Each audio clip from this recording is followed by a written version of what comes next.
font l'apiculture et elles s'en sortent. Parce qu'à base de cela, je vis, je lève mes enfants, je voyage, je mange ce que je veux, je porte ce que je veux. Je n'étends la main à personne. Ah oui. Donc, je veux dire aux femmes, je lance un appel aux femmes, surtout aux femmes, aux dames, quel qu'en soit son âge, parce que l'apiculture n'a pas d'âge.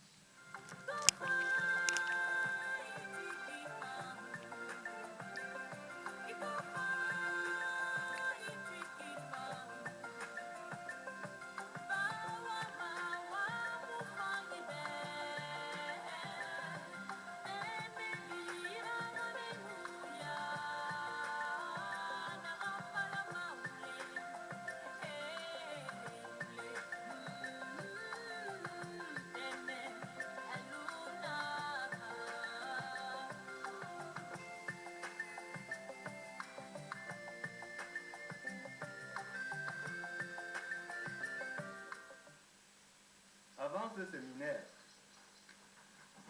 nous étions comme celui qui, à genoux sur les diamants, les mains levées vers le ciel, priant le Dieu de lui donner la richesse.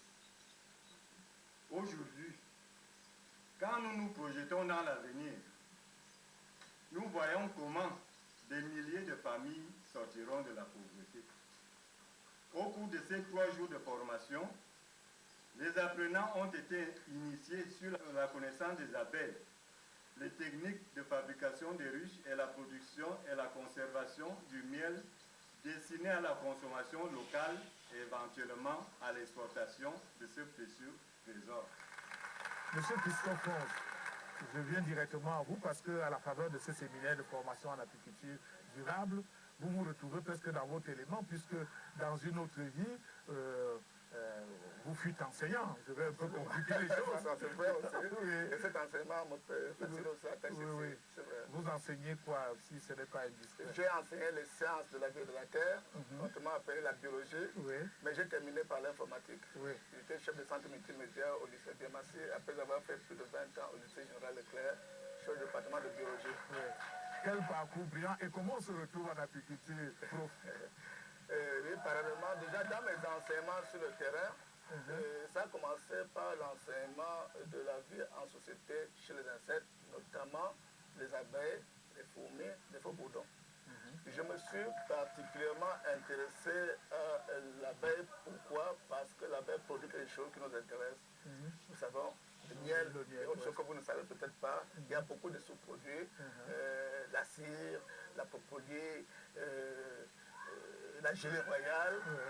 Je vous surprendrai même en disant que ce qui fait du mal chez les abeilles, à savoir le venin, est aussi un très grand médicament qui, par exemple, peut soigner la sclérose en plaques et bien d'autres choses.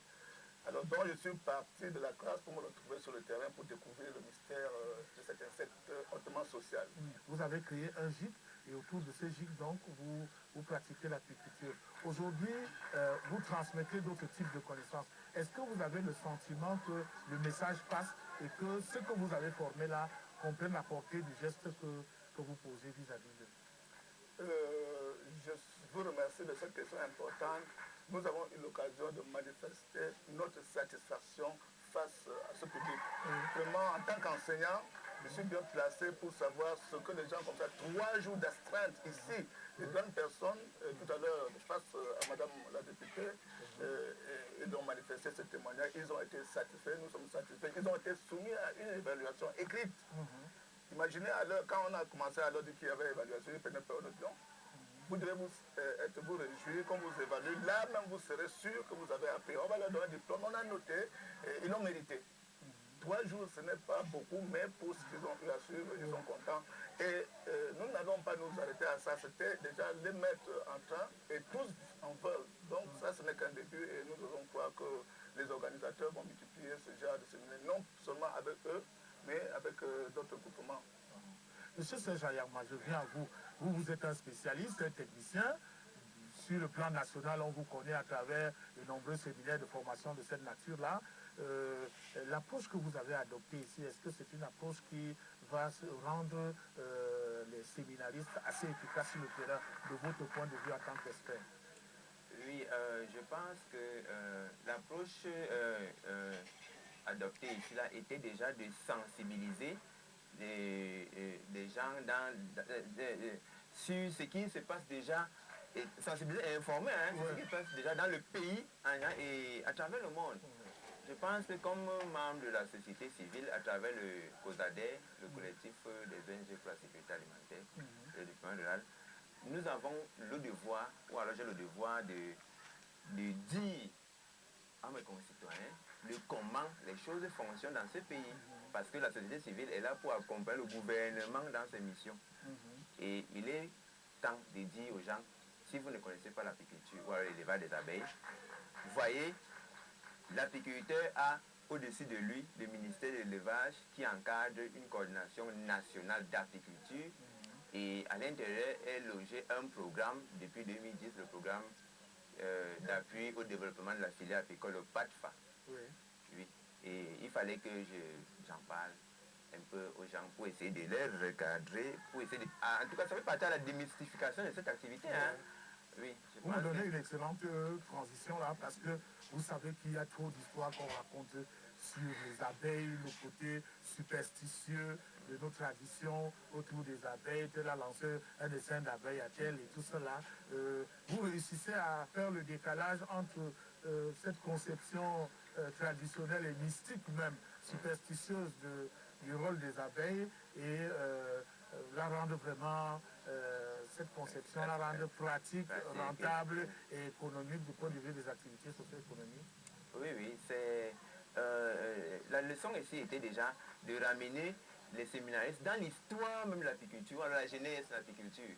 Et là, il fallait leur ouvrir la tête et les yeux pour qu'ils sachent que c'est des humains comme nous, des hommes d'église, des jeunes qui ont participé au processus de développement sur le plan technique de cette activité. Oui, c'est vraiment... Prof, vous pensez donc qu'en définitive, l'apiculture a de beaux jours au Cameroun? Oui, je suis même convaincu. Ce séminaire, c'est l'un des grands séminaires pour lesquels nous avons connu une assistance et une si forte participation. Avec le soutien naturellement des pouvoirs publics, Madame la députée est là, valablement. Je crois que cette dynamique doit irradier. Ailleurs, ça marche, pourquoi pas ici? Justement, il y avait un problème de mystification. Nous avons réussi avec des exemples chez nous de montrer que nous pouvons cohabiter avec les abeilles comme les chiens le font. Il y a des abeilles dans nos maisons, on l'a montré par des images. Vous comprenez, là vraiment beaucoup de gens sont surpris. Ils ne savaient pas qu'on pouvait approcher les abeilles comme ça. Maintenant, ils savent quand un essaim d'abeilles peut être dangereux, parce qu'il n'est pas toujours dangereux. Mais au moment où il est dangereux, qu'est-ce qu'il faut faire pour ne pas avoir de problème? Nous avons, avec ce groupe, et nous pensons qu'ils vont transmettre, ils sont tous engagés à devenir. Maintenant, l'aspect économique, c'est certain. L'apiculture, l'élevage des abeilles nourrit son homme. Je voudrais donc vous remercier, mon père, pour la profondeur de ces arguments qui nous permettent maintenant de comprendre la démarche qui a irrigué ce séminaire. Je voudrais, avec votre permission et au nom de toute l'équipe de production de Manège du Savoir, dire merci à l'honorable Madame Congo Hélène Épouse Atangana de nous avoir accepté auprès d'elle et d'avoir accordé cet entretien. À vous également, mon père, nous vous disons merci. Oui, nous vous disons merci sincèrement. Surtout, nous voulons dire également merci à monsieur le directeur général de la CRTV pour les efforts qu'il ne cesse de déployer pour l'information, pour promouvoir l'information. Parce que quand on n'est pas informé, on ne peut pas, on ne peut rien. Quand on est informé, on peut s'ouvrir au monde et cela peut nous apporter une autre, ça peut nous élever. Et je veux également dire merci à l'équipe venue, merci au père François-Xavier ici, qui nous soutient beaucoup dans ce projet, dans la réalisation de ce séminaire, et également pour tous les participants, sans oublier vous-même qui êtes venus. Je vous remercie. Je vous remercie.